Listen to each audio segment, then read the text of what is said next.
Hello and welcome to another Auto Buyer's Guide episode. Today we have Travis back from his travels, and of course we have our guest Jared from CarBuzz. Jared, where can we find you in all the buzzing? You can find me on CarBuzz.com, on the CarBuzz TikTok and YouTube channels.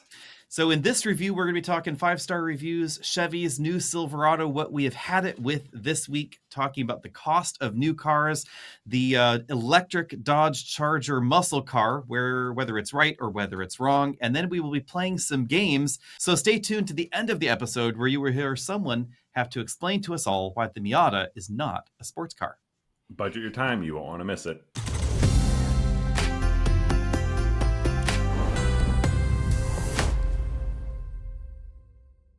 Well, again, big welcome to Jared for joining us from CarBuzz. Travis, we have a 5-star review. We probably ought to start there.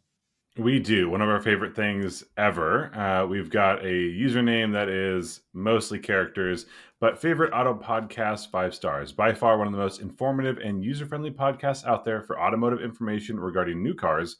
Lots of good info, coupled with a very listener-friendly format. One of the first, if not the first podcast I listened to in my rotation. Alex, it's been a while since I've considered myself as an in-rotation kind of guy, but good to hear that we're in there. I know. And if you have not submitted a 5-star review, it really does help us out. So Apple Podcasts is the place to go for the 5-star reviewing. Remember to rate, like, subscribe, all those things. Also, you can send us your comments and questions to hey@autobuyersguide.com, and you can give us a jingle on the regular old telephone at 669-842-1947.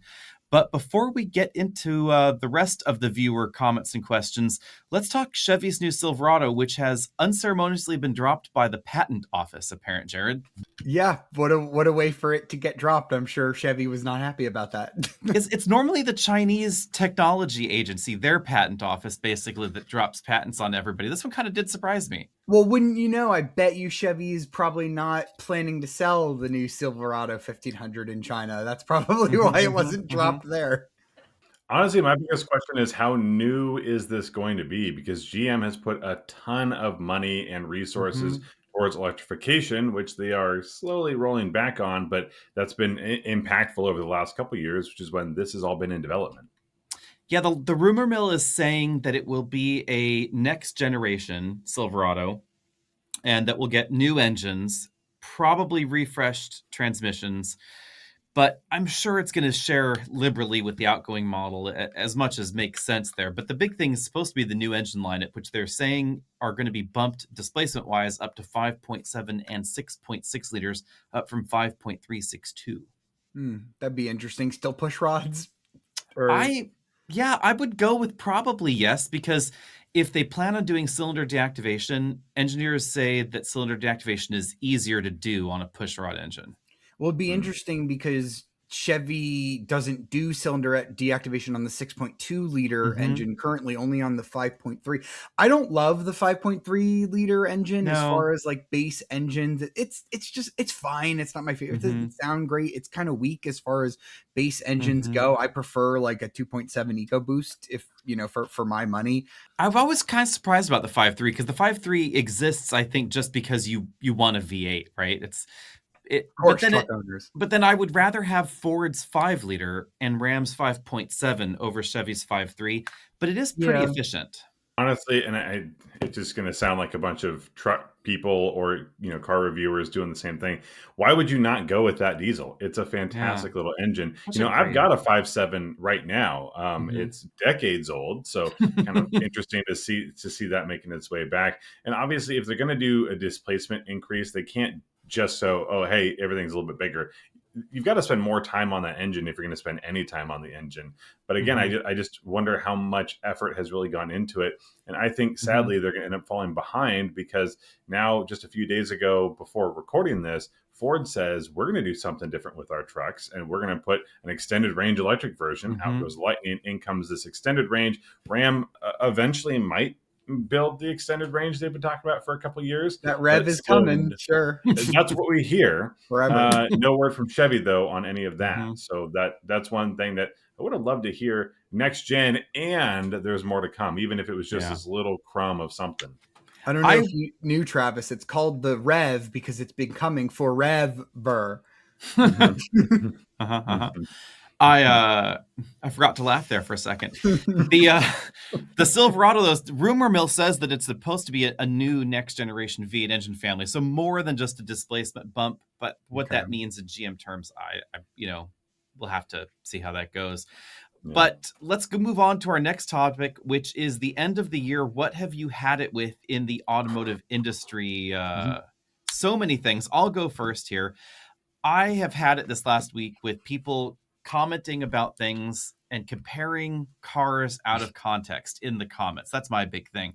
They'll say, oh, well, this thing is shit because a Model 3 is way better in every way. Well, I wouldn't buy that because a BMW M3 is better in every way. And my internal monologue is something along the lines of, well, no shit, Sherlock. A C-Class is better in every way versus a GLS if we're talking about efficiency, performance, and handling, whatever, but they're not the same fucking thing. It doesn't seat 7 people. It's not a big SUV. It doesn't tow stuff.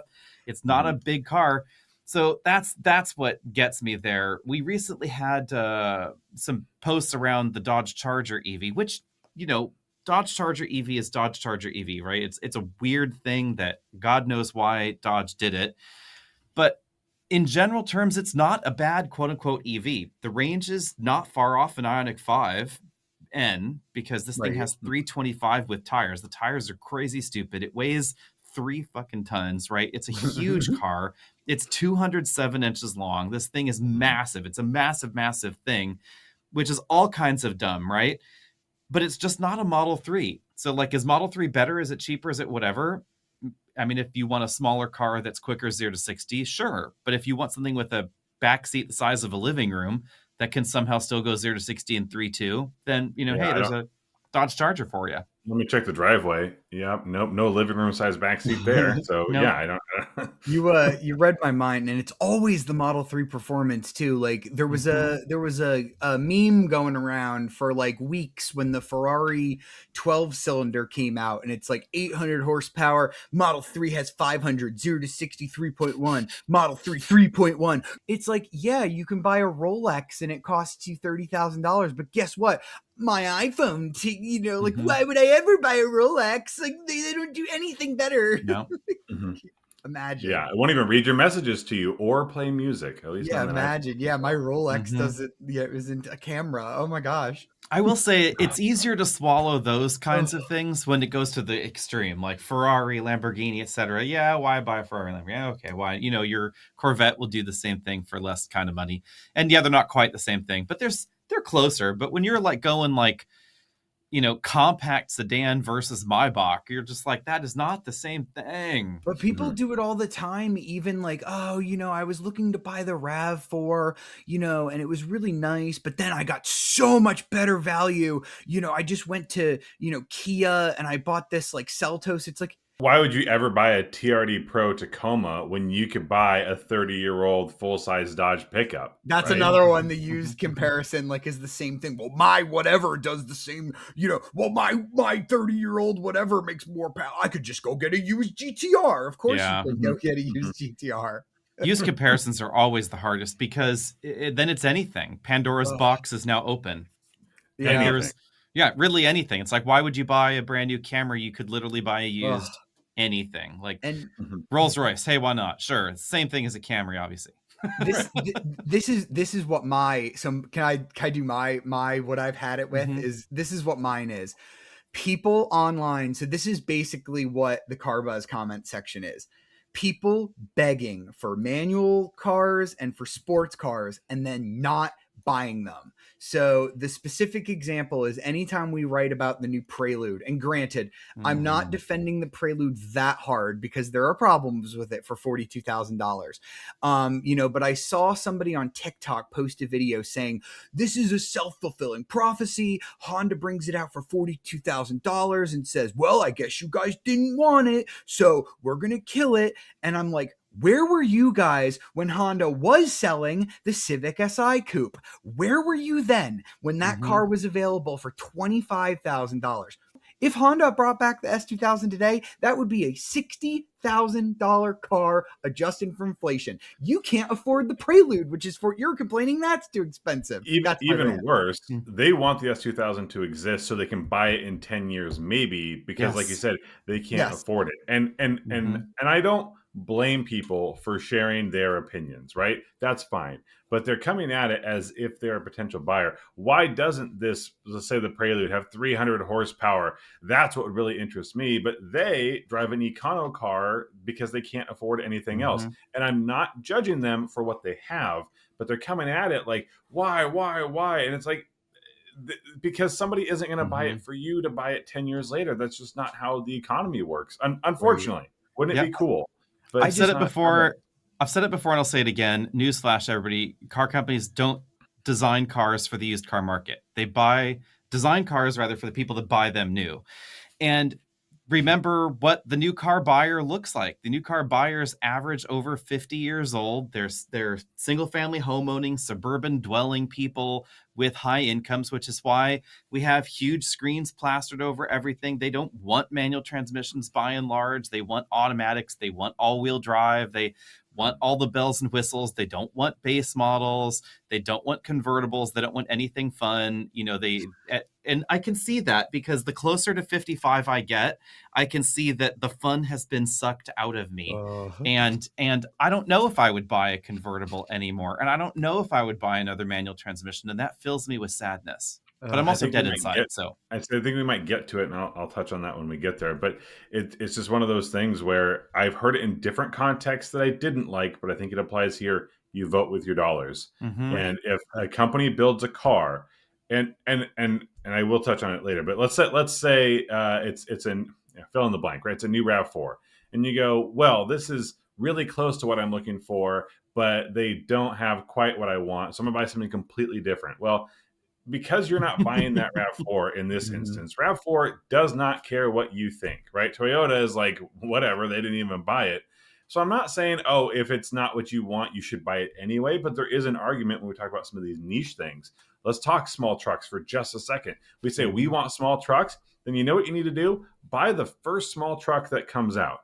Because even if it's not exactly what you want, it tells the manufacturer that they should continue investing in research and development because somebody will buy that in the future. Not a perfect system, far from it. If you go, that's stupid, I'm not going anywhere near that, then they go, oh, we won't do this. And everybody else in the market goes, oh, well, why would Dodge or Chevy build a small truck? Because Ford did it and no one cares. Luckily, the Maverick's doing really well, but you get my point.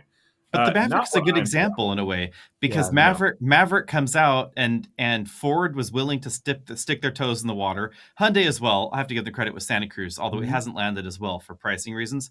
But Ford dipped their toe in the water with Maverick. They did the hybrid, which they had to for carb reasons, but they still did it anyway.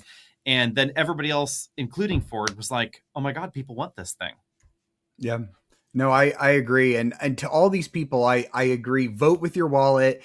And I say to them, if you wanted all these things, you wanted this S2000, why is there not a Mazda Miata in your driveway right now? Because it's not a sports car. No, it doesn't have a Honda badge. And I'm like, I'm sorry, you can't always get what you want. And that's why there are third-party voters in America. eBay has lots of badge options available. Here's what I'm sick of. Things not happening that we're told are going to happen. That Ram Rev, people are gonna be sick of me talking about it. I'm excited for the technology because Travis really wants one. Okay, you're the guy, huh? But bear with me. It was the first of its kind announced in the segment and I went, this is really interesting, and I think it's a home run because it assuages all the concerns people have about range anxiety, and you still get all the benefits of EV. And in my mind, 95% of their driving is going to be EV anyway, and that's probably a win overall. But then Scout said, hey, we're going to do this. Ford says, hey, we're going to do this. And I don't have any faith in anyone doing anything ever again, and it's not just this. It's cars that were supposed to make their way here, and all of a sudden they aren't. It's this feature will exist, and it doesn't. Looking at you, Tesla Autopilot. Right. These are and you're buying cars, and here. Okay, it's a full disclosure moment. I worked at Tesla when autopilot first came out, and I said what the company told me, and it was, this car will be able to drive itself in the future. And I apologize on camera right now to anyone, but bear with me, gentlemen.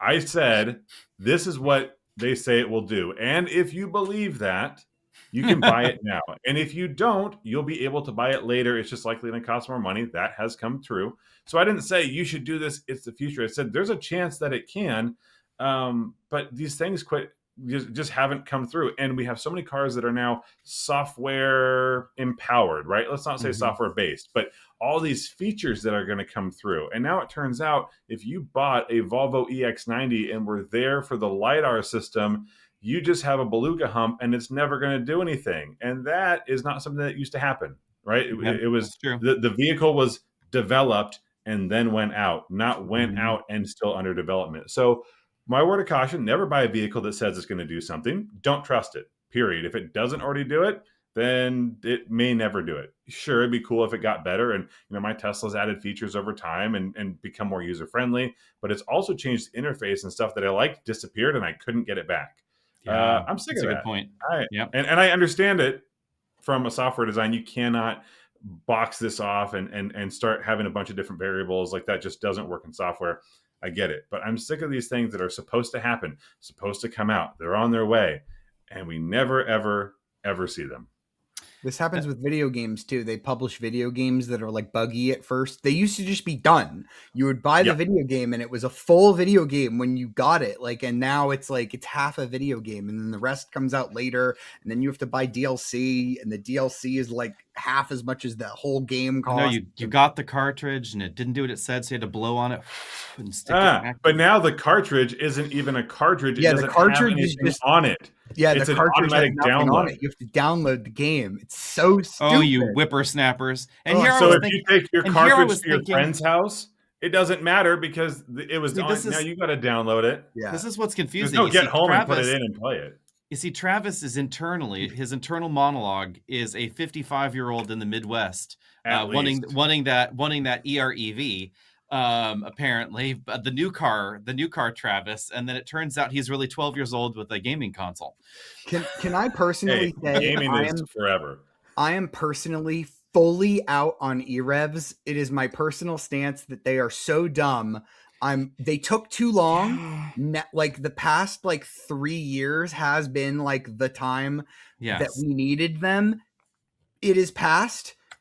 Anybody that needed one, they're done. Like, we don't even need that. Like, the people that they're for, don't even need them now. Cause they're already best served by their EVs or a diesel anyway. And whatever, they're all going to be too late to matter. And they're just the worst EVs and not even good hybrids. That's my I have no fear or unfamiliarity being the minority in the room. So by all means, but I think I'm the minority. I agree with part of that. I think that EREVs, the use case is very limited. I think it's like a Ram Rev, a full size SUV. Those might make sense. You want this longer range, but you also need to be able to tow or do things. There's no good solution on the battery side for that supposed theoretical towing experience where you're towing 600-700 miles and you only want to stop for gas. There's no good solution for that now. So maybe that's the temporary hump, but I don't see a reason to buy a Model 3 EREV. That would be stupid. Also, the name just does not seem logical to me. They're still fucking plug-in hybrids. Call them a plug-in hybrid. It's what they are. But then you have to make it different than that because it's just a better plug-in hybrid, but it's not. Yeah, it's marketing. Running the wheels. It's better in terms of a driving McLaren experience. is a hybrid and a Prius is a hybrid, right? Right. Technically there are similarities, but very different ends of an enormous spectrum. It's but the driving experience is better, but the fuel economy is worse. So better in some ways, but not in others. So you're only selling it to me as, okay, it's going to accelerate and pull better than my gas or my diesel F-150 or whatever. Other than that, what is it going to do better than my Power Boost that I've had since 2021? Nothing. Literally nothing. Other than and if you don't ever charge it, your Power Boost hybrid from Ford is going to be more fuel efficient. Right. Yeah, And okay, but if I there's no do world charge someone's it, buying this Reeve without charging it like that. I mean, of course somebody will. Mm. yeah. They will. I know they will. Yeah. But you don't have a big range like that. If it's 20 miles, people go, whatever, who cares? But Yeah. ideally, if you're buying this, you're plugging it in every time you go. I am surprised because we are now in a world where EVs are as common. They've dribbled out of the narrow group of people, the initial early adopters, right? Now regular, quote unquote, regular people are buying them. Yeah. And so, some of our customers on the other side of the wall, they're the materials engineering side of the business here. Some of our customers have purchased Teslas and Rivians, and they live in condos and townhomes in situations where they can't charge them at home because their HOA won't let them put it in, or some of them live in apartments. And I'm just thinking, wow, you bought the thing that makes you public charge. Like, how is this really working? Because this is not the normal demographic for these vehicles. The typical demographic, again, for new car buyers of all descriptions, is someone that could install a charger at home. So, but this is my concern with EREVs, to Travis's point, is I think these are the kind of people that might be well-intended, might buy something like that, and then because they can't charge it at home and they can't always reliably charge it at the office, they're going to be much more likely to go, well, you know what, I'll just fill it with gas. In my personal opinion, somebody who cannot afford a home, that is living in a maybe can't afford is not the only reason somebody lives in an apartment or a condo, but maybe we should work on affordable housing and not sell somebody, because what is the cheapest of these EREVs going to cost? It's not going to be a $35,000 F-150. This is going to be a $60,000 or $70,000 or $80,000 or $90,000 F-150. This is not the affordable option. So just get them in a Prius, like, to save gas. Like, get them in a house where they can charge a Nissan Leaf.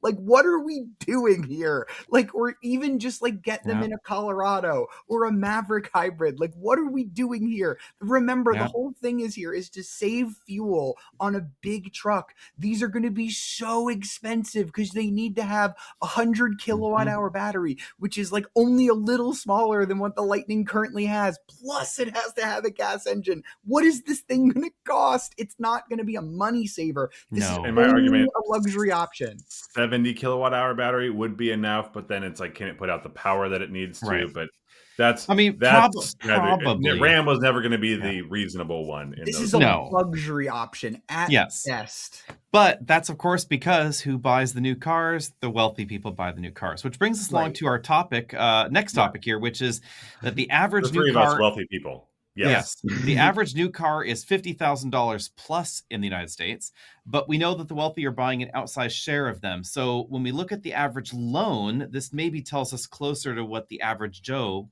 in air quotes here, is buying, because we're still talking different demographics there. Average new car loan amount is $42,000 right now. The typical used car loan at the moment is $27,000. So this brings us to the question, what new car would you buy, Travis, with a $42,000 price cap? Well, since the website lists the starting MSRP at $42,000 even. Oh, you're going to be... Doesn't count. Doesn't count. No, that's what it says. $42,000 MSRP. I'm plus going destination. with the Prelude. I'll go plus pick destination. It up. I know it's not how it works. I'm not sticking with the Prelude. We're gonna go. Failed. Because I went a little under to try and match it, but okay. Yeah, because perfect. Then I'll take Jared's extra, and we're fine. Destinations. Remember, everybody. Destinations. I'm trying to buy the thing to save the thing for the rest of humanity, Alex. Sure. Remember, everybody out there. Destination is not negotiable. Your dealer will tack it on. Sales tax is also going to be there, although you fortunately don't have any there. Prelude has and but you will have a dealer markup, and on a Prelude it's going to be at least $10,000. So good luck there. My backup is a Maverick hybrid. Okay, there we go. That's a good one. Yep, and Maverick hybrid with the tow package, the 4,000-pound tow package, and all-wheel drive, because it does like literally everything. And actually, you should be getting pretty similar fuel economy to what we would expect in the Prelude, which is sort of a fun, interesting way to look at it, but not going to be as exciting to drive, not as interesting. But It does so many things so well, and this is where where I look at what can it do, what does it need to do, and I want to push something to its limits. Not, hey, this is way more capable of doing X than I need it to be. So, I would put a cool little camper shell on it. I would, if I wouldn't need a lift. I don't think anyone does, but that's a great little truck. I so enjoyed my time with the Maverick Hybrid, and it would do everything I needed to except for plug in. So give me a Maverick PHEV. Now we're talking a very different ball game. But for me, new car, besides a Prelude, and I'm so close to just get a Civic buying Hybrid. one. But I want the fun sporty coupe to exist. So that's the difference. And so with that in mind, is your $27,000 used car a fun sporty coupe? No, it isn't. For $27,000, I'm gonna go get a Volvo C40.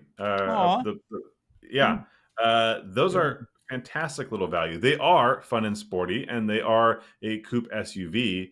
They're not perfect, and they're way less expensive than an XC40, which is probably 5% more practical. Obviously the shape of it, but everything else inside is the same. It's just that rear end is obviously a little bit taller instead of that swoopier look. I also you can get a Polestar 2, and I'd be tempted to lean toward Polestar 2. I like the smaller cars. You're losing a ton of practicality there, but very similar drivetrain and everything else inside. So between a Polestar 2 and a C40.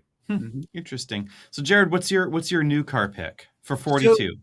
So new car. So I stuck at 40 because I knew taxes would pull it above. So these are all.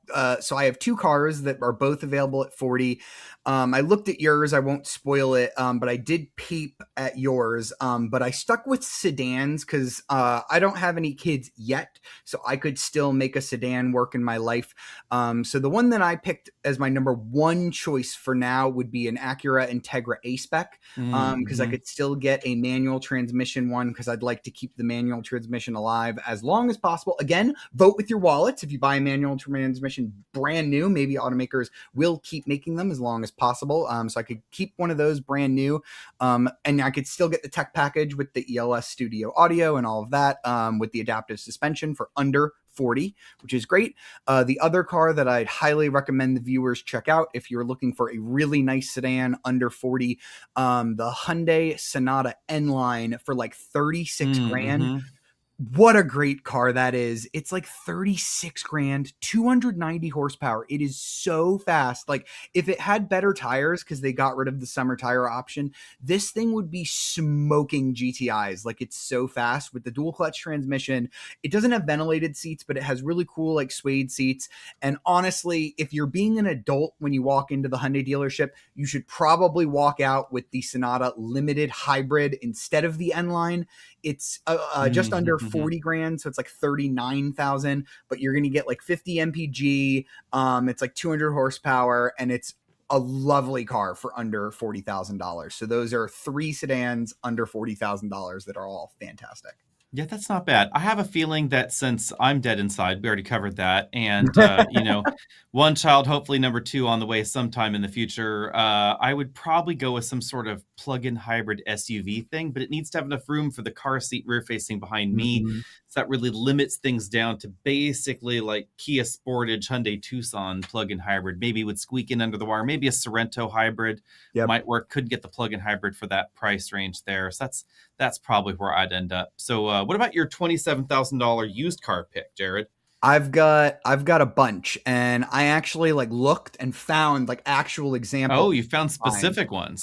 Yeah, I went on cars.com. It's just my preferred. I have no loyalty to them, but I've just used them for years. So I found some actual examples. So I again went a little under, so that taxes would pull me up to 27. So all of these cars are available in the Orlando area for under $25,000, and they all have pretty low miles. I think like I would go buy these cars tomorrow if I was given a $25,000 budget. So 2022 Hyundai Kona N, that would be awesome. I loved that car. It was just so fun. Just such a great little, if you just need a small crossover that's also hilarious, basically a hot hatchback, 23,000 miles. If you want an EV, I found a 2023 certified pre-owned Audi Q4 e-tron. So basically a luxury ID4, 20,000 miles for 25 grand. EV depreciation, fantastic. You can get an Audi for CPO. 25 grand. Yeah. If you want to save the manuals, except not really because you're buying it used, 2023 Jetta GLI manual CPO, 35 grand. So that's a good price. Warranty for 25 grand, 228 horsepower with a manual, pretty fun, 25 grand. If you want something a little bigger trunk, 2021 Kia Stinger GT1. I loved that. A little higher on the miles, 55,000, but for 25 grand, like that's a 350 horsepower car, V6 rear wheel drive. And last one, do not buy this, but I just thought it was hilarious, so I had to include it. Don't buy this. 2021 Maserati Ghibli S. 2021, only 4 years old. Jared, why would you tell people to go buy this 2021 Maserati Ghibli? That's crazy. Do not buy this, but if you're really the Chrysler with the Maserati engine. If you absolutely just want to feel like a baller for like the 10 minutes that it's you're just going for this big flex. You know, like just if you just what, you know that was a big flex. What was that? That's what the Maserati Ghibli is. Is that where are my glasses? Yeah, I know. If you want the most car for under 25 grand, like that's it. Maserati Ghibli, 51,000 miles. You know, the best sound for under 25 grand. That might be it. I'd have to go slightly crazier and just sort of, bizarre. I would probably love a 6-door Cadillac Fleetwood limo, because that would be the hilarious SUV alternative. If you have a 3-row SUV, you don't get 3 rows of doors, but you could if you bought an old Fleetwood limo. Mm-hmm. And that's mainly because Volvo's 960 6-door limo was absolutely fantastic, but they're really rare in the United States. And as far as I know, that's the only limo that's ever been crash tested. Volvo actually crash tested their limos, which was hilarious. Didn't know any of them were. But speaking of the flex, this brings us right along to the Dodge Charger and its muscle cardom, because Jared, you have actually managed to drive the 6-pack. Sadly, Travis was supposed to drive the Hurricane Turbo one, but flight delays thanks to our government shutdown. The 1 week, it just didn't happen. And then I recently had the EV in stock, which I think is a fantastic landing in a fantastic plane. Pulled right up to the gate, and no one wanted to board it. I don't know about fantastic. I think it has issues in the same way that the Wagoneer S, the car that shares a platform with it, has a few issues. The fact let me rephrase this. I think it's a fantastic landing because it's the most Dodge thing they could have done with an electric drivetrain. Like, it's a very Dodge EV. It's dumb. It's stupid big. It's pretty darn crazy quick. The handling ability is shockingly good. Like, as good as the last pad, one. On the skid pad and in the figure 8, it is as good or better in some of these metrics as an Ioniq 5N. So better than, Model S Plaid, etc. Massive amounts of grip because it has fantastically expensive wide sticky tires on it. The charging is okay. The DC charging speed's like Model S territory. So like if Model S gets away with it, then Dodge should be able to get away with it too. It does donuts, it drifts, it does all that jazz, right? And it looks, ridiculous and huge all at the same time. So like it is as Dodge as the original Hellcat was, in my opinion. Yeah, the 6-pack is interesting. It's interesting because they probably should have launched with the 6-pack if like, because that would have maybe been a little closer to what the Dodge customer is used to. It would have been a little bit less of a leap of faith for them. I'm finding that even with the 6-pack, the Dodge customer is having a little bit of time adapting, but I do have some numbers, which is kind of fun though. I did do a 0 to 60 run. I clocked a 3.86 second 0 to 60 time in the 6-pack, which is really quick. It was not quite as quick as the EV though. When we were on the launch event for that car, I clocked a 3.4 in the Scat Pack version of the car. But in all accounts, the 6-pack is quicker than the old 6.4 liter version of the car by like quite a bit. That car was much slower. So yeah, it's faster than the old V8 because it has all-wheel drive now. So it just launches like no problem now. And the interior is just miles better. Like, it's just such a marketed improvement over the Challenger and the Charger in that respect. And it looks cool and it sounds interesting. Like, it's not the same sound, but like, it sounds good. So like, I don't know, maybe people can just stop crying about it for 5 seconds and enjoy what they got. I think you have a good change the sound and get the Fratsonic, version of it. And we haven't even talked about the dumb Fratsonic thing. Yeah, it's like because the electric one revs and annoys your neighbors and rumbles at night, just like the regular one. But no, I agree with you that the question here in a way is like, as good of a landing as the EV was, it's lined up at the gate where there aren't a lot of people hanging out at the next gate where the Sixpack is parked either. Because like the Sixpack was already a bit of a bridge too far for a brand that built their reputation on raw V8 and, you know, sock puppets and brass knuckles and all the crazy things that Dodge does in advertising, etc. And now they're like, oh, we're going to give you a world-class BMW imitating inline six engine for the crowd that spent a lot of time going like, oh, that stupid BMW. We've got a real V8 manly under our hood. And it is a fantastic inline six, mind you. And 550 horsepower of a 3-liter inline six is some pretty stellar engineering there. But doesn't sound like a Dodge, does it? No, and if you read the comments, it's never going to be as reliable as the old Hemi. And oh my God, it's going to blow up because it has turbochargers because, we don't know how turbochargers work. They're so newfangled technology. I don't know. Unless they're in a diesel, then they're great. Yeah. Then they're fantastic. I do wonder if pricing is maybe something to look at because pricing has gone up considerably. The cheapest six-pack that you can get now is, and they just released pricing for 2026. So this is a little bit out of date now, but as of 2025, it was $49,995. And I know it's not at all equivalent, but you could get a Charger Pentastar for $32,645. And even the cheapest RT model with a 5.7 V8 was $42,385. So, to go up to $49,995, it's like about a $7,000 jump now. Now you're getting a better interior. You're getting a lot more power. You're getting an all-wheel drive. I think the corollary. I think the corollary to the 5.7 is the right way to compare. And I think once you do that comparison and you factor in $2,000 for all-wheel drive, I think the rest of it honestly is explained by inflation because it was 3 model years ago basically that we had the last Charger in the U.S. because they took actually quite some time off. Which is another stupid thing. So this is comparing to 2025 or 6. Oh, okay. This is 2026 pricing. So so that it is 2 model years. Yeah, they took an insane amount, which is a whole part of this package, right? The best-selling full-size sedan in America, and you take a whopping 3 model years off before you replace it with something that same customer could actually buy. Because sure, there was the Dodge Charger last year, but it was the electric one, and none of those people wanted it. So now we're finally giving them what they want. Don't you think in 3 years they've wandered off and found something they like better? Who's going to come back? I personally think the best things about this car have nothing to do with like kind of the Dodgeness of them and how it relates to the old Charger or the Challenger.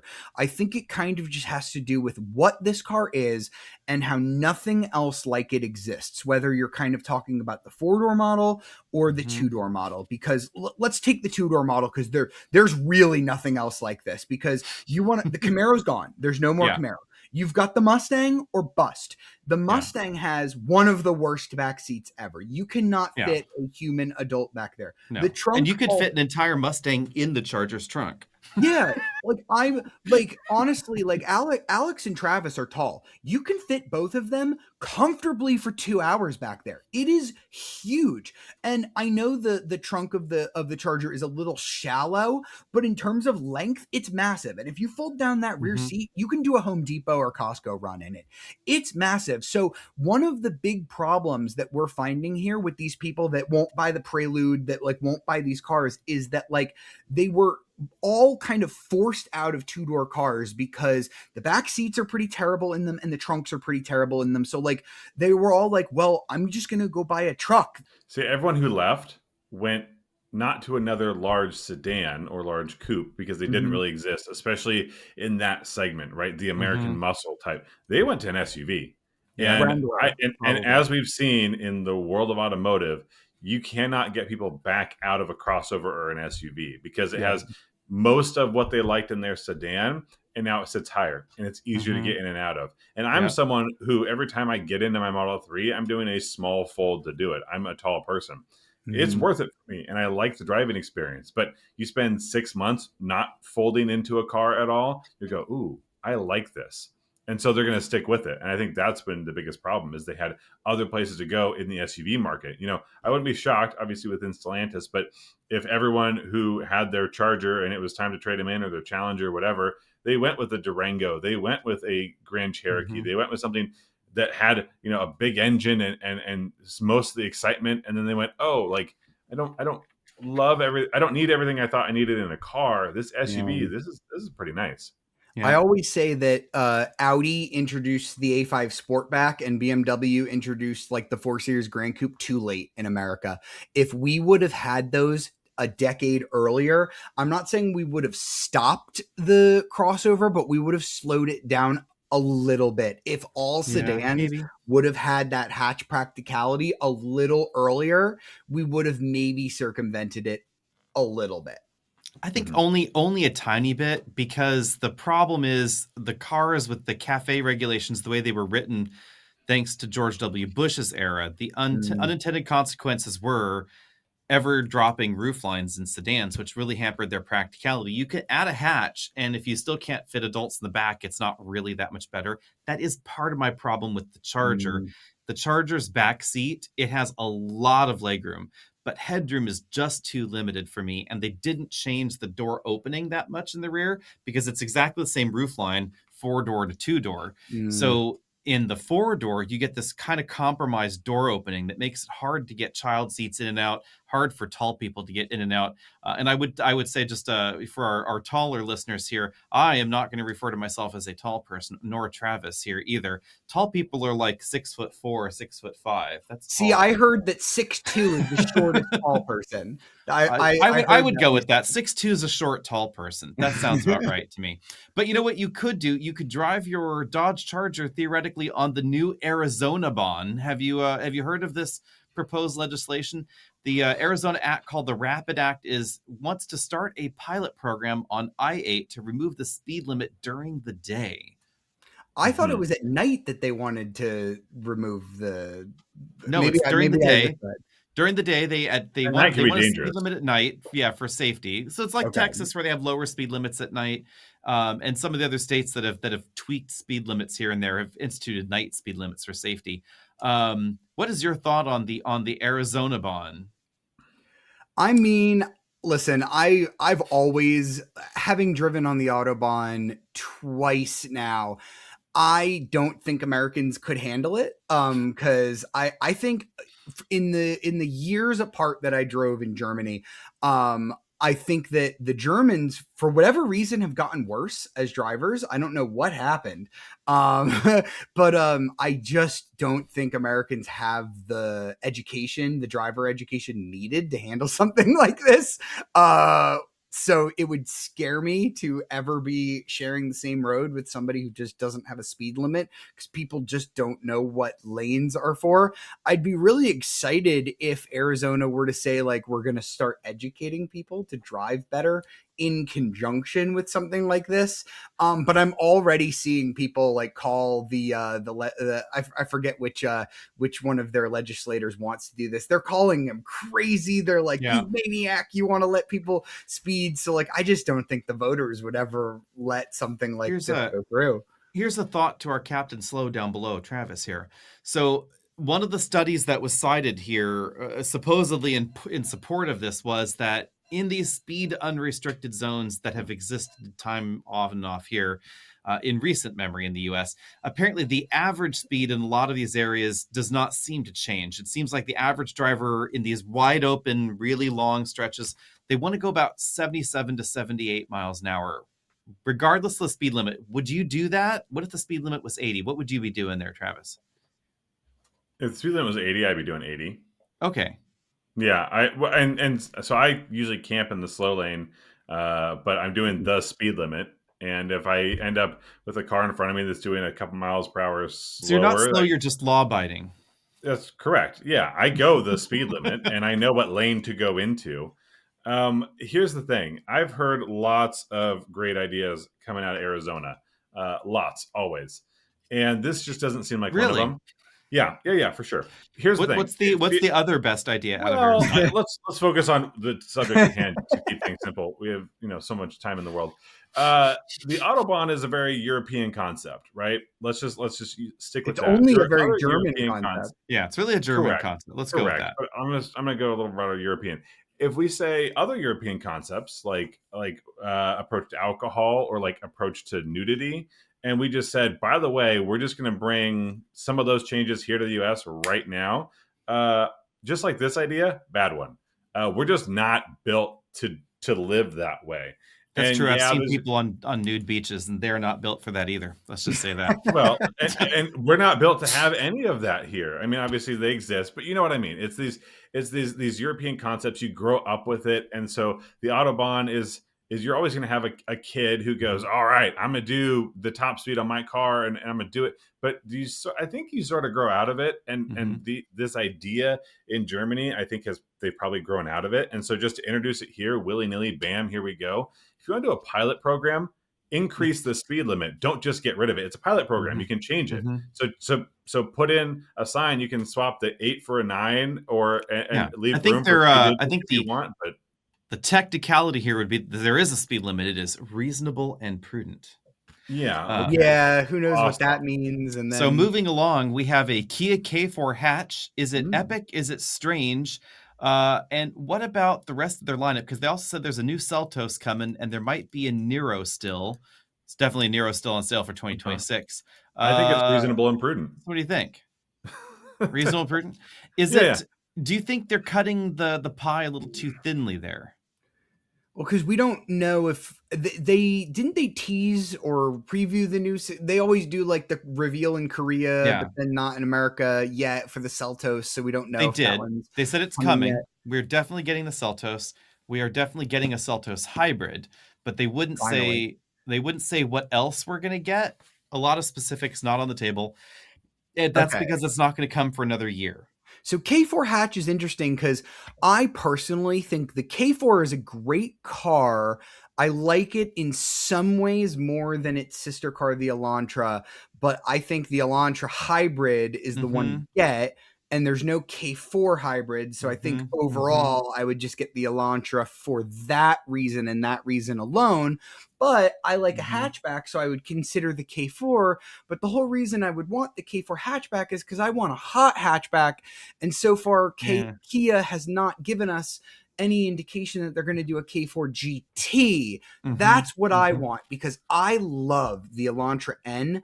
But what I really want more than anything is the powertrain out of the Elantra N, but a more grown up version of it from Kia, with a GT badge on it that says K4 GT with a hatchback, because Kia or Hyundai will not sell us a true hot hatchback anymore. Right. The Elantra is only a sedan. So if Kia does that, give it a dual clutch only, it's fine. I don't need a manual, whatever, cry about it on the internet. But yeah, that's what would really excite me. But I do think that the body proportions, especially that weird C-pillar on the sedan of the K4 is weird, but the hatchback is fixes it. Yeah. I am actually you bring up an interesting point that has made me scratch my head for a while, because at some point or another, I was in a presentation in Korea where they were talking about the brand positioning and why Hyundai and Kia are different and how they're different and yada, yada, yada. And it's always like, Kia's supposed to be the sporty one. And I'm like, but then why are you the one without the N? And why are the N's over here? And there doesn't seem to be logic on that front, other than maybe Hyundai is the parent company. So they're like, well, we should have the special parts. But yeah, there should be a GT thingy, and there also should be a hybrid one. Right. And if you're going to go where the sporty one, then there should definitely be a GT. And if somehow we're walking away from the sporty, then there's no excuse to not have the hybrid one. So I don't know. It seems odd. But I also wonder about the self-fulfilling prophecy, because, how is the hatch going to line up with the sedan? Well, the sedan is going to have the low-cost option, and the hatch is not. So they're not they're not one for one. It's the higher end trims available in the hatch, which I don't ultimately, I'm not like, oh my gosh, this is a ploy. They're just going to show that no, they wouldn't bring it here to prove a point that way. But why not make it in the more affordable trims? If they do that later, that's fine, right? An initial release and see how it goes and build off of that, no problem. As much as I would love a hot hatch, when it comes to the K4 and their non-turbo and turbo options, I actually defer away from the turbo because I don't think it makes the car that much more interesting to drive. It's a little quicker, but not quicker enough to be worth it. So like the GT line of the K4 hatch, I think is a great little option because I like the regular it's automatic more fun feeling than it is fun driving, but you pay quite a bit less. So I've only driven the K4 with the CVT. I've not driven the turbo. Actually, I've only driven the base car. They sent me the most loaded base car. No, it was fine with this. It was very slow. It's okay with the CVT, but it is better to drive with the auto. I will say that I can answer the logic part. The logic for upper end trims of the hatch is that according to other manufacturers that have hatch and sedan combos, Kia hasn't talked on this specifically, but other manufacturers have, and they say that the hatch shoppers tend to gravitate towards top-end trims. So if you're unsure about whether it will sell or not, you go that direction because it's more likely to go. I think it actually has a pretty good chance in the US, though, because Civic hatch sells actually quite well as far as a percentage of sales. Corolla hatch, even though I think that the Corolla hatch is like the worst of the hatches because it's so compromised, it's so small inside, that actually sells a reasonable percentage. And apparently Impreza hatch sold so well that they just ditched the sedan in the last cycle. So there is no Impreza sedan anymore because they were like, let's do the hatch anyway. And it's going to be one of the most practical hatches of that bunch. I threw up air quotes here. The Civic hatch is like barely a hatch. It's a sportback, a liftback. And I owned a Civic hatchback for the late 80s, and that was a hatchback. That was squared out. And it had space, and they got a little sexier, more interesting, but they lost practicality. That's the idea of a hatch. And this K4, they were very specific when we went first and saw it, and they're like, we really do not want to call this a wagon, and that's because it has wagon-like proportions kind of wagony. And wagon-like function. I mean, it's still shorter than the actual K4, but you get more space out of it because it's a pretty square roof back there. I love it. And again, for practical purposes, it's a great fit, which is why I would also like to see it in that lower end trim, because that means that the person not shelling out as much money as they need to or could afford can still get more car for the money. And remember, the new Dodge Charger is also a hatch. That's true. So we can add that to the list.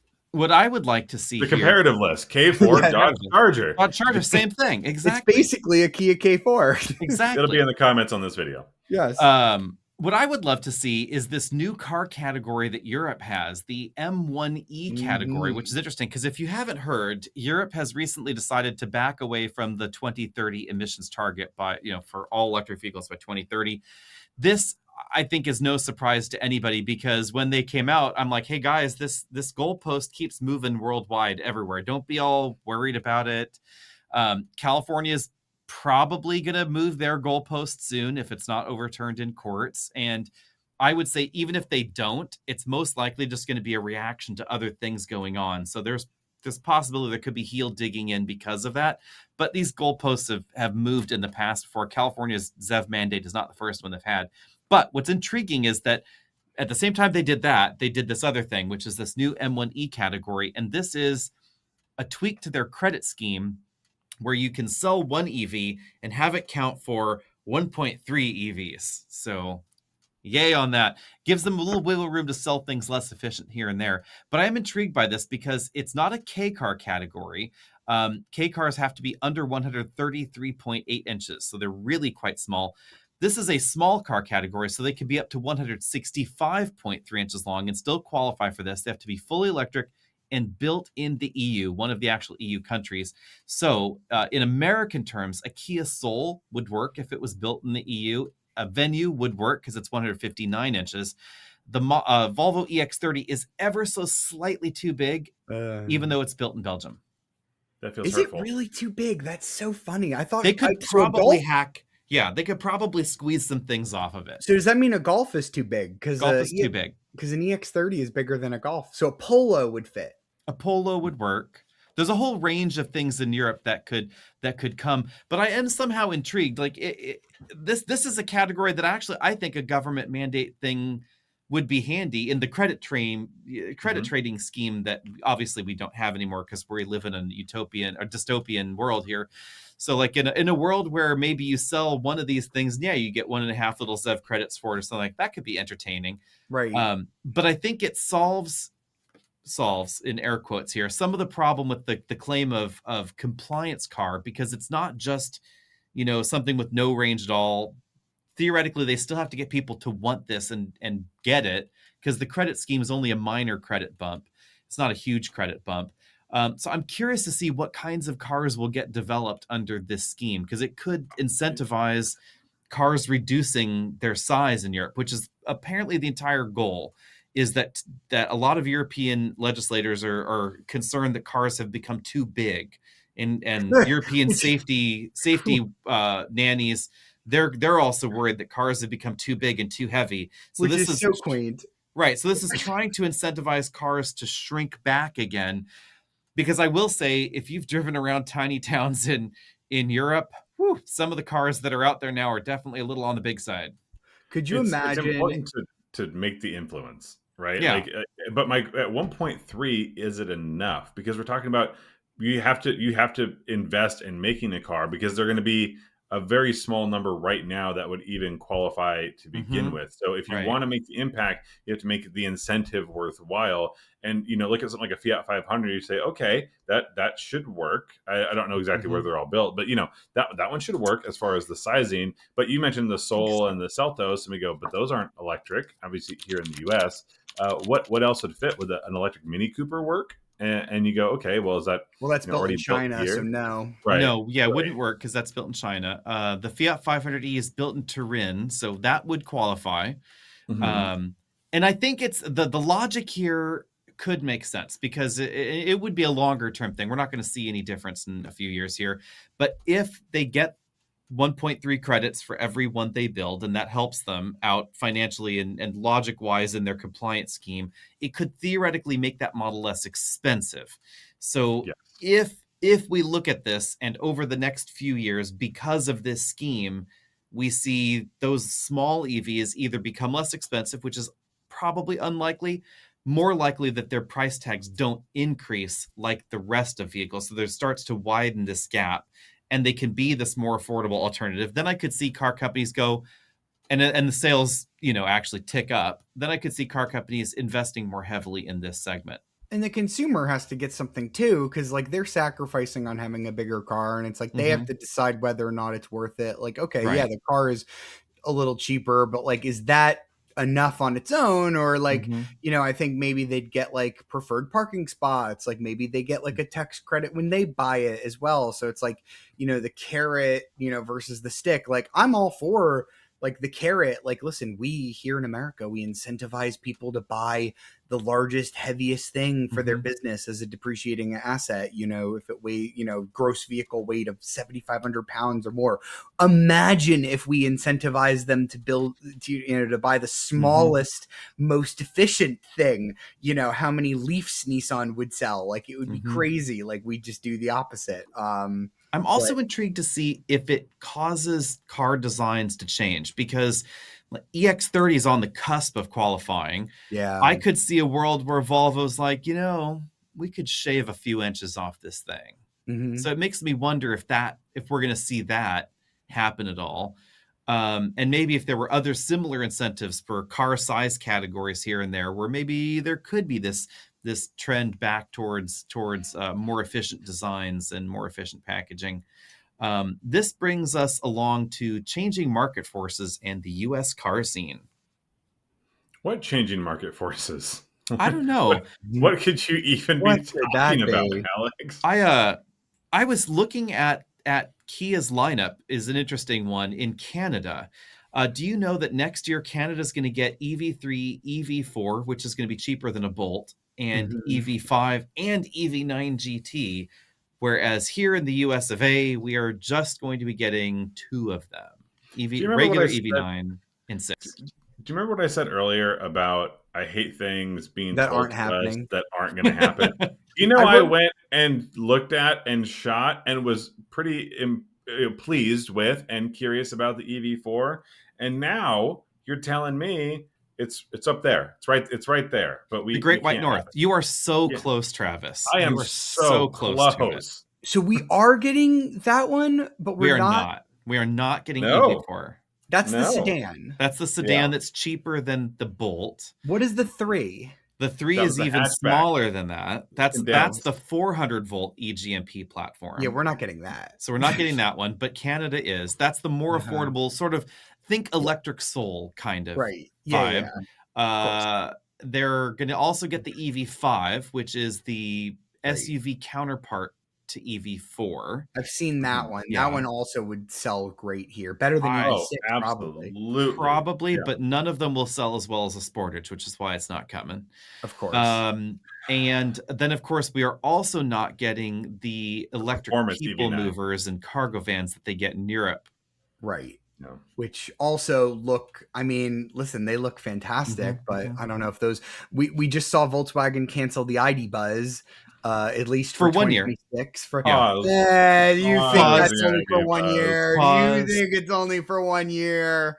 For all the cost of homologating. I don't know anything anymore, Jared. Yeah. For the cost of homologating the Buzz, I would be surprised if they didn't try and bring it back again for a spell, but it's not selling well. So they got to stop making them. Travis, I wrote a story a year or two ago about the same thing, which is stop revealing cars until you've built cars, which was when GM was revealing all these cars and they're like, here's the Lear, here's the this stick, and here's the I'm like, build one of these before you show us the next one. Mm-hmm. Stop. And it's the same with here's the R3. Where's the R2? Yeah. Don't show us the R4 before the R2 is here. At least GM did the shotgun approach, and they actually did shotgun out all these EVs. I was like, oh my. I will say General Motors has proven me a little bit wrong. I've eaten a little bit of crow. I really like the Vistic. I think I love the optic. Yeah. I think the only I as much as I hate it, I actually really like the Escaladic as well. I think that also is a very if you're super rich, it's a Escalade IQ. It's Escaladic. That's how it's spelled. That's how I'll say it. Escaladical. Yeah. But it's the same thing. How many Polestars have we seen before this 4 is here? I'm still waiting for my Roadster. Yeah. Yeah. Well, yeah. That. Yeah. You might want to get that money back, Travis. I mean, at least 3 and 4 actually exist. Those were 4 doesn't exist. Yeah. 4. I think 4 is maybe 4's on sale. 4 is making deliveries. 4 is on sale now. Finally, how delayed was that? But it was delayed because of, you guessed it, tariffs. Because they actually had to build a new factory to move production because couldn't build it in China, which was the original plan. So now it's going to be built. We lost the Polestar 2 because South Korea. Right. They should have just continued making the 2 so they'd have something to sell. Well, they would have if it wasn't for tariffs. Why didn't they focus on replacing the 2 with something that was similar to the 2? Because now you're telling people, okay, here's this thing that costs, I forget how much the 2 was by the time it was dead, 50,000, 40,000, whatever it was. And now it's okay, here's this $80,000 car. You want to trade in your lease? And it's no. What do you mean? That's the only thing that I can trade in my lease for? No, I'm going to go buy a Tesla Model 3. What are you talking about? Well, why didn't you give me anything to trade my lease in for? Buy. Basically, because the plan was that they were going to have one. It was Polestar 4.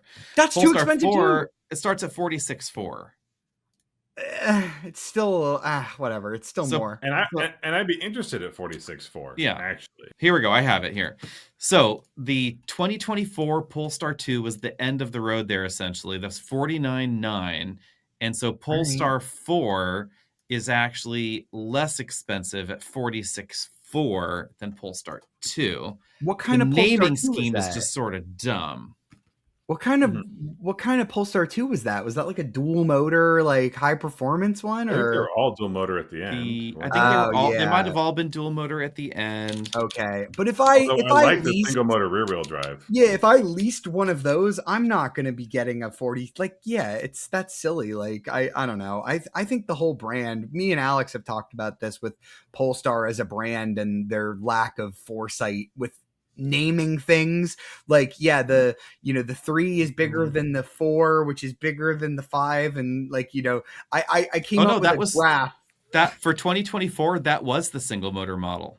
The single motor model was 51.3 because Polestar 4 starting MSRP is for the long range single motor rear wheel drive as well.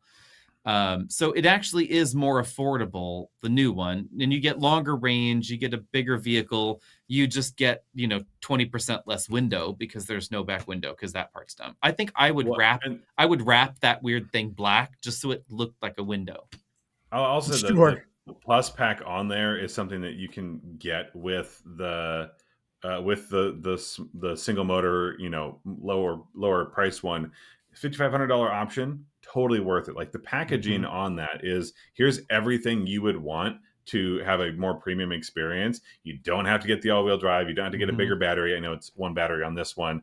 You don't need the performance pack. I actually really love the way they put that together. No, we're not talking about cheap, but again, it's right in the realm of what an average new car costs, and it's actually a good deal. That is the weird, tricky part. I don't think that's necessarily so bad, but on the unintended consequences here, or the changes in the market, I would say, I'm thinking more along the lines of not niche things like this. I'm thinking big picture. So there's been a lot of talk about Ford killing off the Lightning to try and create this extended range thing that we've been talking about earlier in the episode. But there's not a lot else in there. There seems to be this raw traditionalist car enthusiast who, again, doesn't buy new cars, right? But this fever dream that somehow changes to CAFE, changes to emissions compliance, changes to EV mandates, etc., is going to mean that starting next year, we're going to see 7-liter V8s and everything. And the rational answer here is that the mix of vehicles in the US is not only not going to change much, it's probably actually going to become more restrictive because we're going to see car companies ditching electric models because they're not necessarily sensible at the moment for financial reasons, political reasons, etc. For the average new car company, other than including Tesla, if we take a look at it realistically, margins are lower on EVs because they're intrinsically more expensive to build. So if you can cut a few EVs here and there to still keep some customers happy, but improve your margins, you're going to do it. So we probably will see prunings of EV trims, and even if it's not wholesale models, trims like EV9 GT cut out of the trim line, right? That's a totally logical move for car companies. But we also are probably going to see some stagnation in lineups because car companies are going to go, well, why would I bother developing a hybrid for this when we don't know what legislation is going to look like in 3 years? Consumers haven't suddenly just said, you know what I really like doing? Spending more on gasoline. Because I always complain that it's too cheap here in the United States. That's the problem. So it's like and then manufacturers that have killed engines, it's not like they're sitting on a production line that can just build that engine willy-nilly. And it still has to comply with other emissions compliance schemes like California's CARB here. So it's not like Ford could just reach back into the Wayback Machine and bring back a different engine for something. Why would they? They've already got one V8 in the lineup. It doesn't sell as well as the 3.5-liter engine in the F-150 lineup. So why would they cook up, I don't know, a 7-liter something to pop in there? You see General Motors seemingly still steaming forward, according to all reports, with their next generation engine family. If we were to believe that this is the panacea and it's going to fix everything and save everybody money, they would stick a fork in that development and just keep building these old engines forever. We probably will see resurrections of engines that are only recently passed, but that's unlikely to have been induced by anything lately. So we're probably going to see resurrections of other Stellantis V8s, right? So they've got the 5.7 back, the 6.4s back in Durango and in Wrangler, etc. There's only one member of that family left, right? There were moments where they were like pausing here and there, and now yes. But So it's like, but they didn't stop tooling for those things. The 5.7, they turned off the production line for a little bit. They were like, okay, well, we haven't dismantled and sold anything. Let's keep it going. So we think Ford is going to do another Shelby GT500. So it's going to make that silly GTD look a little stupid. Mm-hmm. I mean, it's going to be faster on a track than whatever the GT500 is, you know, because it's carbon fiber and it's Multimatic and whatever. Mm-hmm. But it's probably still going to have that Predator engine. But like, you know, if any other car company did it, if Nissan did it, where it's like, oh, it's got this Infinity, you know, VR30 engine, it's like, oh, that's the engine they've been using in the Q60, whatever. It's like, but like when Ford does it, you're like perfectly happy about it. Like, what are we doing here? Like, it's the same thing. I feel weird saying this. I almost feel bad for the manufacturers right now because there is no right direction, because nothing is stable, nothing is consistent. And so with you know, we saw General Motors drop Bright drop. Well, that's because of the times. It's because of the tax situation. It's because EVs are not as sexy as they were. But now you're looking at, okay, thank goodness they had some money and some time. They continue to invest in their engines. But we've also seen them not really investing in hybrids or plug-in hybrids. And because things have been delayed here in this EV transition, which is electrified is the future, they're not very electrified. They're electric or they're not. And that in between is going to end up hurting them. All the money that the Korean manufacturers have poured into this country that all of a sudden is not worth less, but getting a much, much smaller return than they had anticipated in this K car thing where cafe isn't going to matter. Nobody should be changing anything. So now the manufacturers are going to be told, hey, the policies say that you can build whatever the heck you want. And it's like, yeah, but we can't just go build whatever the heck we want. That's stupid. I don't have any sympathy for them because, you know, when you vote for a leopard to eat your face, when the leopard eats your face, no, it wasn't supposed to eat my face. Yeah. It's like when we look at on the landscape here, the American truck segment is an island to itself because it does not exist much outside the United States. There are some markets where they're sold, but by and large, it is a North American, mainly US-centric vehicle segment. So in that segment, we may see more changes. We may see things happening here and there because it's a really big segment. But if we're talking about everything else practically on the market, it's sold everywhere else in the world. They're not going to make dirtier engines for us. They're not going to make somehow a brand new design that is raw V8. Volvo's not going to run out and create a brand new V8 for something just for the American market, right? It's like, et cetera. It's just not going to happen. We're not special enough. In the truck segment, also, some of these decisions are going to play out, I think, better and worse for some car companies. So GM's decision to invest heavily in a dedicated EV truck platform puts them at a disadvantage, I would assume, financially. Sure, it shares a lot with the other Ultium family vehicles, but it's a dedicated unibody platform for these big trucks that you could not easily jam a gasoline engine into. And I think that's where some people are getting a little bit off into the weeds. Like, turning a Lightning into an extended range EV, the Ram Rev thing, those things actually are quote unquote easier because the body and the frame were designed for an engine to begin with. So there's a crash structure that was made for an engine to live up front in both of those vehicles. The only part of the frame that's unique in the F-150 is the part between the front and the back where you got the battery tray, et cetera. So they widen the rails out, et cetera, to make them all fit. But it's quote unquote relatively easy to integrate an engine back into where an engine was supposed to go. And then you have to worry about exhaust routing and where's the gas tank going to go, that kind of thing. But the body on top was already designed for gas tank to live somewhere, this to live somewhere, that to live somewhere. In a Silverado EV or a Sierra EV, that's not the case. Like, where are you going to stick a gasoline engine? Will the crash structure accommodate it? Is there enough room up front? Because there's not a lot of room up front when you really look into that, the way that frunk is done in there. Where are you going to stick the gas tank, et cetera? These are not as easy to solve in a vehicle that was never designed for that in the first place. I think it's a shame that the truck bed box generator range extender isn't a thing. I'd love to throw it in and take it out as needed. You know, it's one plug. It goes into the battery system and then off it goes. But it's super simple. Just heave 600 or 700 pounds in there, no problem. Well, the Cybertruck was supposed to do it, and then like you said, things that were supposed to happen are not. But but I that look was for, dumb to begin with. I mean, my God, it was not I'm user not removable, and I'm not saying it wasn't, but I also look forward to be proven right again when we realize that these e-revs aren't the solution either. Because I don't know if the battery tech is the problem with the Silverado EV or the Lightning. I think the problem is that they're $80,000 or $90,000. I think that's the problem, and I don't think that this e-rev is going to solve that, because what is this for? What is the actual problem solution? So like, what is the solution that this thing is giving me that this isn't? What is my pickup truck for? What is this e-rev doing? Like you're telling me like EV saves planet. Like, what does this e-rev do? Oh, e-rev, doesn't use gas. It's like, okay, but it does use gas like when I'm doing this job of towing, but it saves me gas like when I'm not. So it does everything the EV does except for like, but how much is this costing me? $90,000. Okay, so how much gas do I have to use over the life of the vehicle if I'm just buying a $40,000 F-150 to save $45,000 worth of gas?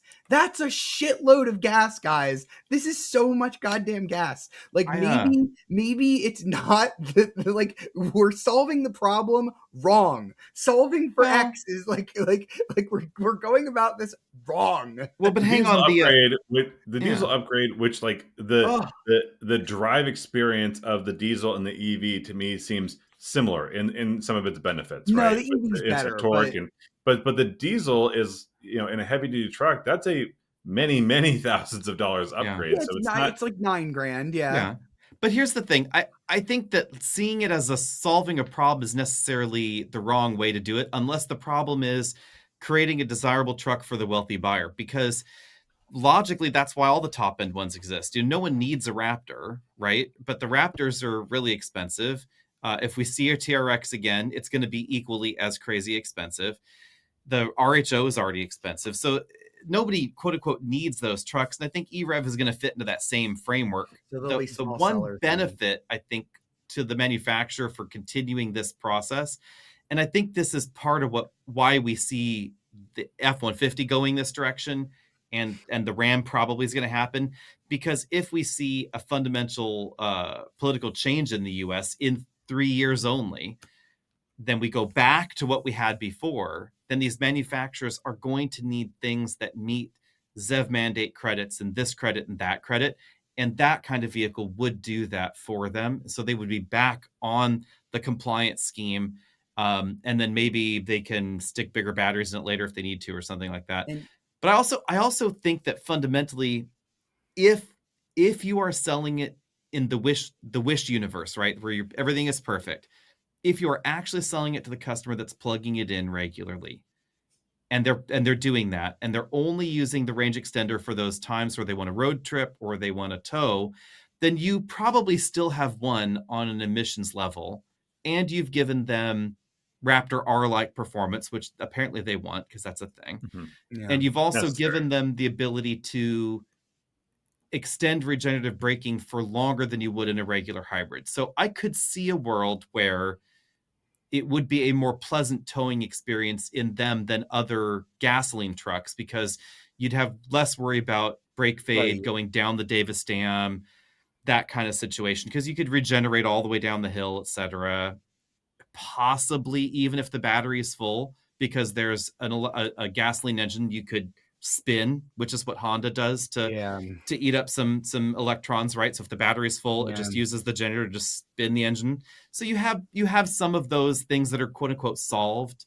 So all you're describing to me is a powertrain upgrade. All you're describing to me is I'm paying more for a more premium experience. The same way that, like, instead of buying, a Pentastar V6 Ram, I'm buying a supercharged V8 Ram. Only I'm, in addition to getting performance, I'm also getting like efficiency and tow and other things. But you're paying a price for it too. So it's like, so that's all it is just it's a want, not a need necessarily. And it's going to be small. It's going to be such a small market. Like I It's not going to be big. The other two areas where I think could be helpful is that I think intrinsically an F-150 Lightning extended range, as has been envisioned by most of the prognosticators out there, should be intrinsically less expensive than a big battery Silverado or Sierra, because it shares more with the F-150, so there's savings there, the smaller battery pack, savings there, etc. So it should be intrinsically less expensive. I mean, as we see now, Lightning was less expensive than a lot of those other options, but also if Ford can parlay their existing, sales job on hybrid, etc., to commercial shoppers, there could be of interest. The ability to offboard large amounts of power, if they can push that further, there are definite synergies there. A lot of commercial customers love the F-150 hybrid, not necessarily because of the fleet fuel economy, but because of that job site power. The Pro Power on board, which is that's the best feature, but you can already get that today or out of a Lightning. Problem, right? So the only benefit to this would be you could Pro Power for longer without the gasoline engine being on, or maybe they will allow it. Maybe they'll allow it to deliver more power. I don't know about more. I feel like that's electrical. I don't know why you and I would need that, but I could see, say, a utility company wanting more off-board power, because we do see that now. Like PG&E has microgrid forming trucks that they will send out. They have their own company that does extended range EV or serial hybrid conversions for some of these heavy-duty trucks, and they'll roll out a truck that can do 60, 70 kilowatts power offboarding to reconnect a block of homes, or they're doing a transformer replacement, so they'll hook up whatever load is normally on that transformer to their utility truck. A very limited case, but I could see some business case around some of these things that maybe would be better served by that than an F-150 hybrid, but very niche. I'm just curious to see outside of this truck market with the cafe. I keep trying to tell people, I'm like, what are they going to, like, with this big Ford announcement? I kind of took like a very, what was the word? Like over exaggerated, like, wait, they're not bringing back the Excursion. They're not bringing back the V10. Like, what kind of announcement was this? It sounds kind of woke to me. Like I kind of took like a joking, way, but in all seriousness, like you said, Alex, I don't think the market is really going to change all that much, really, because of this. Because again, consumers aren't suddenly going to want less fuel efficient cars. Yep. And even under the best circumstances, which, when they published this announcement, they said this could bring down car prices by, they literally use this terminology as much as $1,000. Yeah. They didn't say $1,000 or more. They said as much. I'm like, that's it? That's all you're guessing that it's going to do? You could have said the sky is the moon. You said it could have said $5,000. You could have said 20%. You could have said all this, terrible hybrid stuff and EV development has caused cars to balloon and, the thousands. $1,000 is all we're going to save. That's nothing. And I could bet that the person that's complaining about a $55,000 or a $50,000 average new car is not going to be that pleased with the $49,000 new car. Right, with it, yeah. Oh my God, the average new car is $48,000 now. If we see that savings, it's not going to be right now, because there's not a lot that they're going to delete right away to save $1,000. You're also going to spend more on fuel because you're going to get a less efficient car. But then by the time we see these more affordable, quote unquote, vehicles that are less efficient, $1,000 is going to be worth less because of inflation. So that's kind of a tricky problem there too. And then car development cycles are just longer than one administration. That's something else a lot of people forget, is that the average new car development cycle is somewhere between 5 and 7 years, depending on the manufacturer and what they're doing exactly. These are not things they can turn light switches on and off. Even if we're talking about accelerating the Chinese development cycles, because the Chinese car companies develop cars in like astronomically short windows, something like 3 years. I mean, this administration's over in 3 years. Right. I think a lot of people would be happy if you said tomorrow your car won't have stop start, because I know that's a big one that I see people complain about all the time. If you have a hybrid, literally it doesn't matter. I know some gas cars still don't have the best, or even a mild hybrid, but I know a lot of people don't like that. Okay, maybe your car is going to be $300 cheaper. Like, are you really even going to notice that when you're like doing all your finances and stuff like that? That's not even like half of one car payment. Like, that is literally nothing. Okay, your car's not going to have automatic emergency braking. The one time that you are not like paying attention enough and it doesn't stop you, I know it's a little annoying that it was a little too sensitive. I was going to stop it. Oh yeah, sure you were, buddy. Like, well, the one time it does catch you that you're like, oh, that was actually kind of useful that time. Well, guess what? Now it's a rear end collision, and now you were at fault. And guess what? The $300 or $1,000 or whatever automatic emergency braking costs to put in a car, I've never really seen it itemized. Like, whatever it costs to save you, and God forbid it's ever like a worse crash that somebody falls asleep or whatever, the 600 lives a year or whatever that it saves, like, guess what? Well, I guess you can go buy a nicer casket with the money you saved. Like, well, and not just that, but also your deductible, and now you're increasing insurance costs. It's and that is the tricky bit, is that a lot of what was said recently in and around the same announcement was that maybe we will roll back safety standards as well, and that could be a solution to saving money, but it can be a false economy. But we must move on from there, because this extended length episode needs to end with one of our games. The choices here, guys, are Defend the Indefensible or Would You Rather, and you don't get a description of either one until you have made a choice, and I will be the tiebreaker. Oh my Jared, gosh. Defend the Indefensible or Would You Rather? I'll play Would You Rather, I guess. What is your take, Travis? I'll defend the Indefensible. Okay, so let's see here. Let's go with the Defend the Indefensible then. So here's what we're going to do. I'm going to set a timer, and then you are going to get a topic that you are going to have to defend whether you like it or not. All right. And your defense must last. last. I suspect Alex is going to give me one that I like, so there's no concerns here. I probably should have taken this. I'm so good at arguing your stuff. defense must last at least 1 minute and 30 seconds. Oh my goodness. Okay, so we have our timer here set. Let's go for that. 1 minute 30 seconds. You're not trying to get me canceled on purpose, right? Jared, your first topic is specifically the Jatco CVT is the best transmission ever designed, and every vehicle should have this, from hypercar to economy car, from electric car to diesel car. Every car should have a Jatco CVT. Begin. So I have to argue that, or Travis does? You have to argue that. Oh my goodness. Okay. Well, the Jatco CVT is not as bad as everybody says. Everybody gave it flack very early on because it did have some service issues and it did need to get service, but I have not been hearing those same service bulletins ever since very new cars, such as, the new Sentra, the new Versa. Those cars have been relatively problem free, and that cars like the Honda Civic Type R are only offered in a manual. And I have talked to engineers from Honda about why that is, that they do not offer a automatic in a car like that, and they said, well, the reason we do not offer an automatic is because it wouldn't be as fun or as engaging. But if we did offer an automatic, it would be a CVT, because a CVT is the best type of automatic for always putting the power down in the best power band, because a CVT is infinite, so that you can always have the engine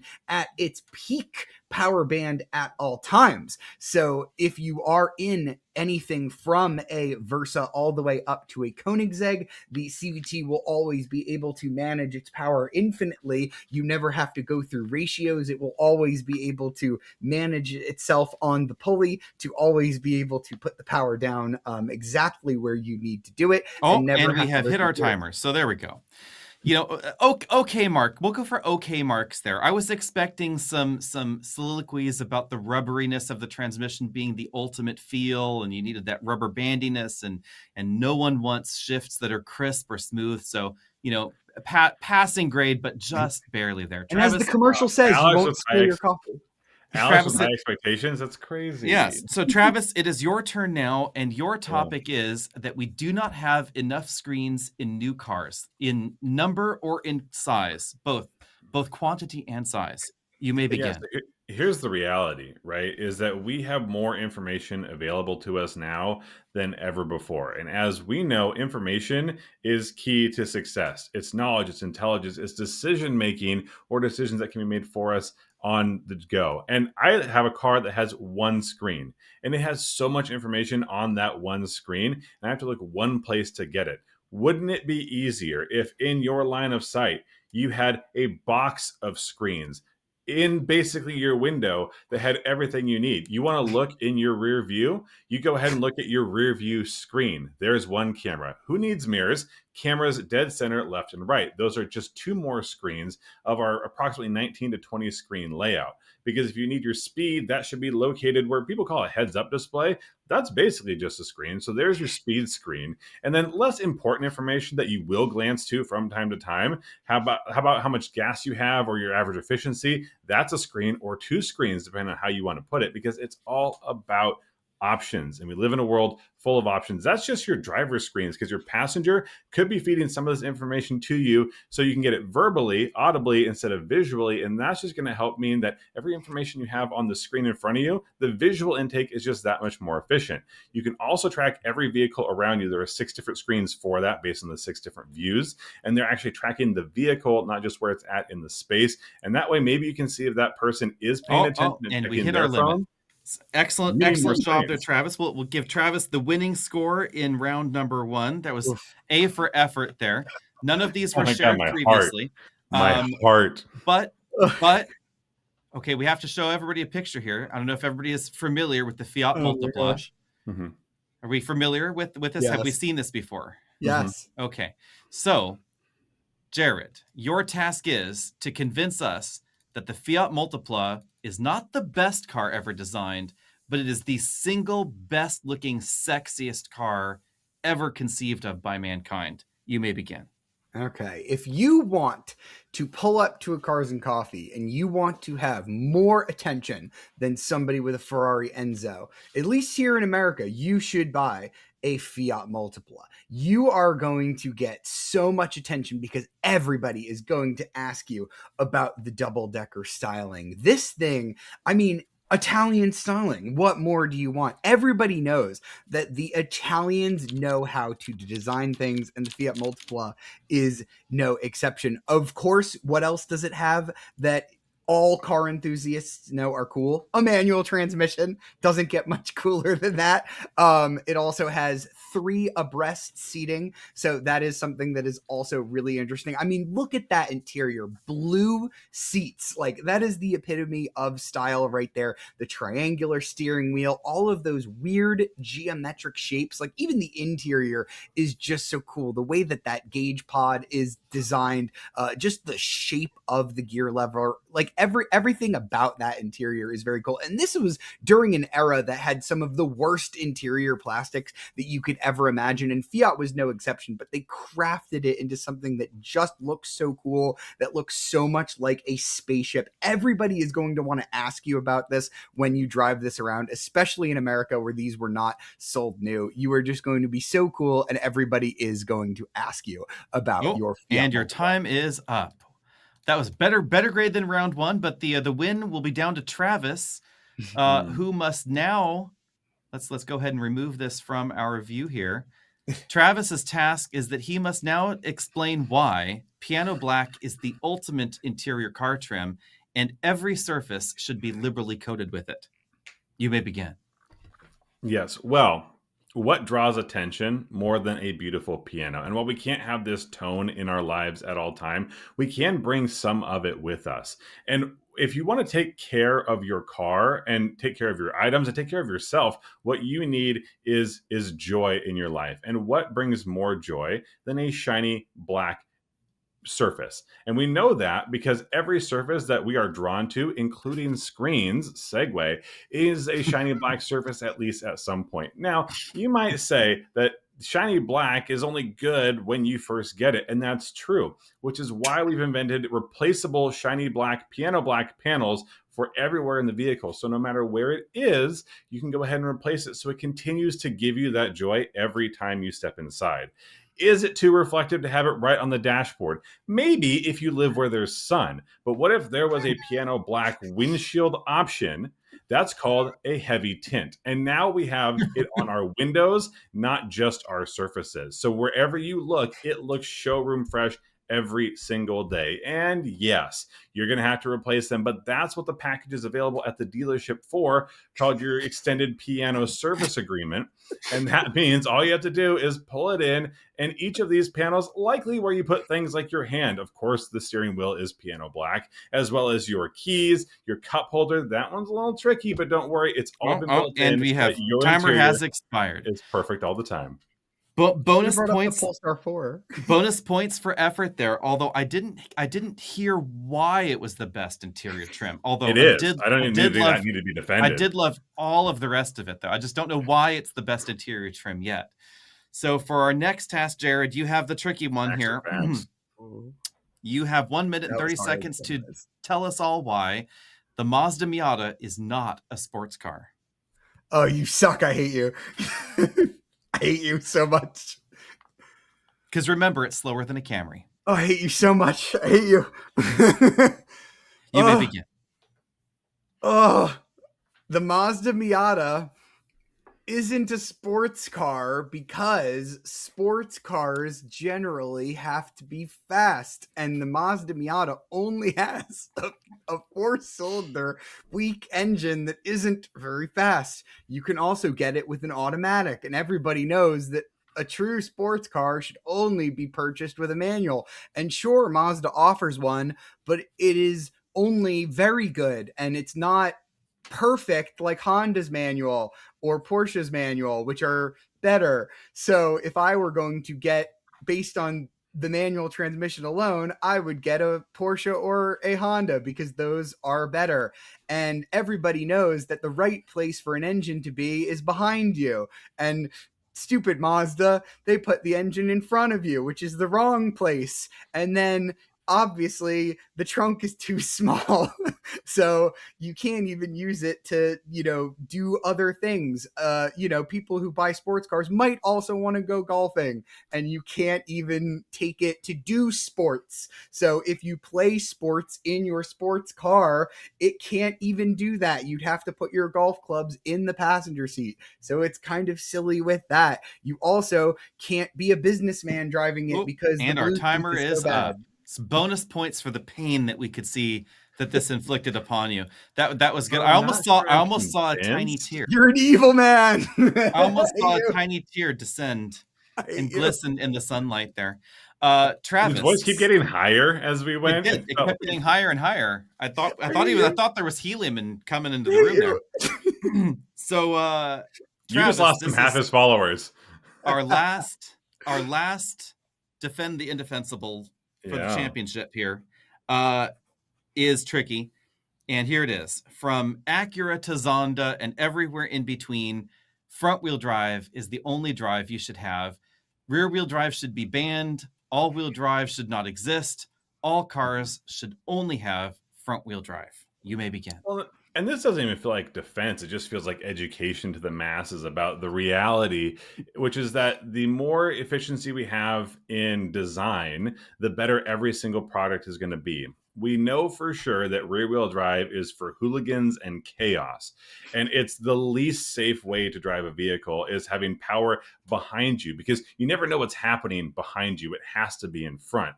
And of course, you could go with an all-wheel drive layout, but now you're splitting that power, which means you're losing efficiency in your front to rear. You're also losing some connectivity because some of these cars even have 2 different motors, which is crazy for what they're doing with all-wheel drive.